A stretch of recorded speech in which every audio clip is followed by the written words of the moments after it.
This lesson is interesting because it revolves around the struggles of movies and our Gemini Studios, which is very famous in Chennai.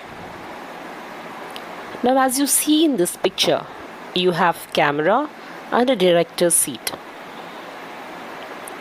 Asokamitran, who is very famous for his books and also very famous who has written about the Gemini Studios, very keen and very close because he worked there as one of the office boys.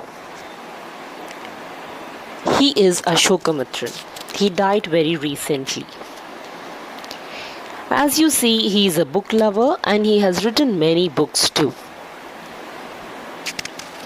Now coming to the introduction of Poets and Pancakes.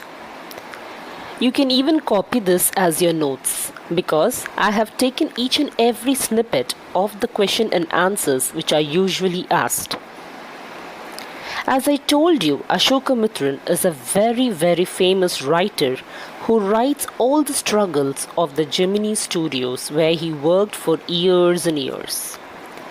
My Years with the boss about whom he is talking is S.S. Vasan, who is a very famous director. He says in this excerpt means from the book he has taken some snippets, like I have taken the snippets for this particular lesson. He has taken some important points and made this lesson name Poets and Pancakes. So he writes about the things which surround, which is among the many things which happened in the Gemini Studios. Pancake is nothing but a makeup element and also a makeup company's name in those days. Vaijayanthimala, one of the most favorite or most famous actress, maybe your parents like her a lot, in those times they have used only this company's makeup. He says from pancake makeup to the office boy of the makeup department, from Subbu to the lawyer, every element helped in making Gemini Studios a successful film producing company. So these are the main characters right now in this particular lesson. The makeup department, the office boy, Mr. Subbu and the lawyer, and many poets who came even from foreign countries to the Gemini Studios to prove themselves. Now, he even talks about the heat produced by the lights in the makeup room brought about a lot of discomfort to the actors. Do you know such big lights were placed at the back of the actors to show the light, even if it is night, it has to look like a day. And sometimes it even burns the actors' shoulders, but still they have to smile and act. The writer refers to this pain and trouble as fiery misery. For the sake of money, they have to act, they have to do all these things. The makeup division of the Gemini Studios, he says, was an example of national integration. He says that all the people of different religions, different regions, they came together and worked in this particular department. He says the department was headed by a Bengali who was succeeded by a Maharashtrian. Now he says that different people, like whether it is Kannada, Andhra, a Madras Christian, an Anglo-Indian, everyone worked upon this. The office boy who applies makeup, he says that when he has to act as one of the crowd at the back, and it was so that a big vessel was kept in which makeup was there, and they used to paint the actors. They never used to put makeup, they used to paint the actors, and the beauty which they had naturally was ruined by these makeup, and they used to look like clowns. You might have seen many actors like that in those days, where even the hero had to put lipstick. Now, he says that he joined the studios to become a star actor. Who this office boy? He wanted to be a screenwriter or an actor or a lyricist. But he was disappointed because every time he tried to prove his talent, no one looked at it, and he remained only an office boy. Now coming to Kottamangalam Subbu, he was called as the number two. Right hand, left hand they have. He didn't have much knowledge. He had very poor knowledge when compared to the office boy. But he had a smart working attitude, because of which he was always on the top. He was a poet, lyricist, and also an author, an actor, and even a film director. He wrote in the Tamil movie Tillana Mohanambal. He was even awarded the Padma Shri. He was very, very close to S.S. Vasan, the director. Coming to Kottamangalam Subbu, he was also in another clerk. I told you he was not educated, but he was very, very fortunate. He used to gather all the information from the office boy, and he used to stand first and prove as if he had found it. We find many such people in our classrooms, right? He was able to direct the directors. He used to suggest dozens of ways to shoot, which the office boy never had the will or never had the guts to go and do. He even showed acting, and that was acting better than even the heroes who acted in that movie. He wrote incredible poems. Incredible means outstanding poems. He was able to write many complicated ones that could raise him to the status of a great poet. Subbu preferred writing them in simple Tamil to enlighten the majority of Tamil people. So what he used to do is, he was very, very clever. He knows to take a very complicated poem and turn it to a low-class way of writing where even a common man can understand that particular Tamil. That's why he was very famous. He was supported by each and everyone. His four special abilities were: he was always looking cheerful at all times. He never showed any tension on his face. He was very loyal to each and every director of hymns. Filmmaking was very quite easy for him because he has been seeing it right from long time. He was also a poet and a novelist, and also an amazing actor. He had a very amicable nature, a kind and charitable and loving nature. Many of them in the Gemini studios did not like Subbu. They could not become like him. Just like the fox which blamed the grapes might be sour, they also blamed that since he was a Brahmin, he was getting all the attention. But he was getting all this because of his sheer talents. There was one more legal advisor, an important character in the Gemini studios. He worked in the story department. He was a lawyer, but also regarded as legal advisor who never ever gave any proper advice. He also did illegal things. He did many things without permission of the actors and actress. Once an actress got angry emotionally and she started shouting at the producer due to some things. He recorded it and published it somewhere without her permission, because of which he was called an irresponsible advisor.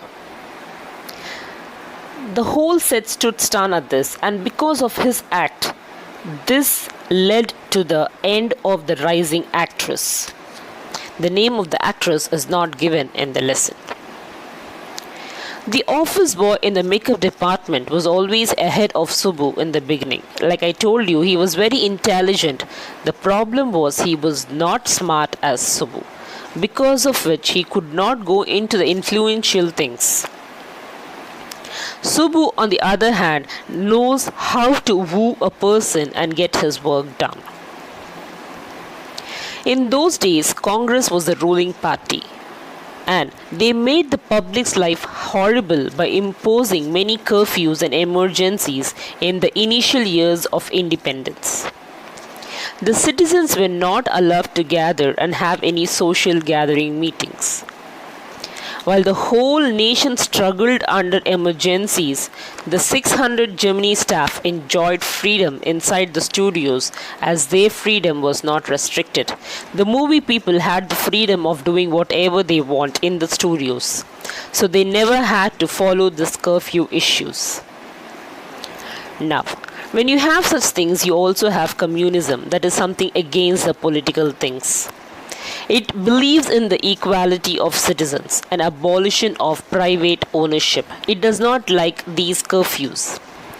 So what these communist people try to usually do is they try to propaganda or they try to speak against the politics, and they gather people to fight against such kind of rules. MRA or Moral Rearmament Army was an international team of actors and actresses that spread anti-communist feelings throughout the world. These people, they came to Chennai and they saw that the Gemini Studios was one of the important studios where anything done in the stage out here would reach the whole of Chennai, sometimes the whole of the country. They went and took permission from Vasan very cleverly that they wanted to stage a show. Poor Vasan didn't know that they were anti-communists who were trying to they were trying to show something which was against the public rules. Vasan, who thought that they were international actors and actresses and it would grow the name of Gemini Studios, gave them the permission to stage the act. MRA staged their plays with hidden anti-communist messages and went away. And it was after some time the director realized that he was fooled and was used. Stephen Spender. You might have heard him, the poet of one of your poems in your textbook. I'll be very happy if you know who it is and which poem he wrote. Stephen Spender was a very struggling poet in those days. Even he came to our Gemini Studios to exhibit his poems and talents. Asokamitran felt that Stephen Spender was his long-lost brother, because even he wanted to show his talents, but he remained the office boy for a long time. Asokamitran was also a very good poet. His books came out later and he became famous at a very old age. His lecture was about communism on one side and about his struggles to establish as a poet on the other. The same was Stephen Spender do. Even Stephen Spender did the same thing, Whatever he spoke, it was great, it was hot, and it was very, very attractive and inspiring. His accent, since he was an Englishman, was terrible to the Gemini Studio people who didn't know English. They could not understand what he was trying to say, and they wished that he never ever came back to Chennai again. He is Mr. Stephen Spender.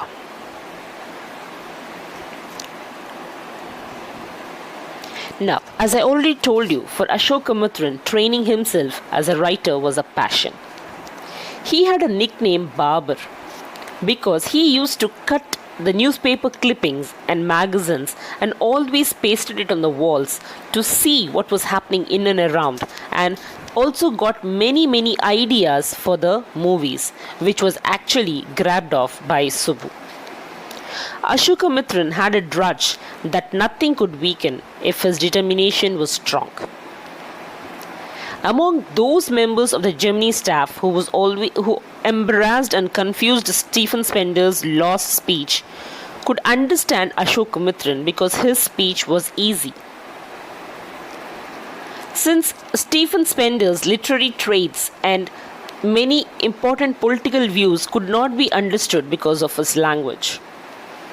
Asokamitran's language, if we read from the extract Poets and Pancakes, our present lesson, would be very understanding. And it is also a concern that there is no doubt that he acquired it as a part of his quest. He wanted to be perfect as a writer. He encountered many things.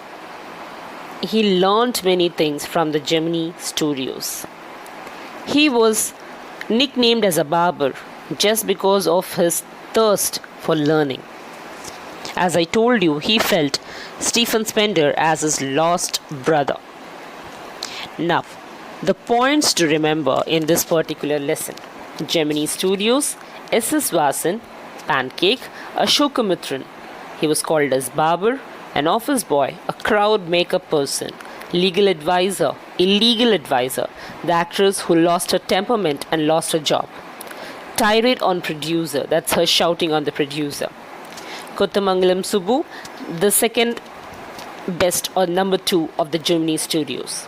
He was the writer of Tillana Mohanambal. MRA, the Moral Rearmament Army, an anti-communist group. Frank Butchman, 200 Artists, Jotham Valley, Forgotten Factor, Stephen Spender's Poems and Poets. A speech which no one understood. The God That Failed, which was written by so many authors, and these are the poets who came to Gemini Studios and made Gemini Studios very, very famous. Thank you. Have a great day. Stay home, stay safe.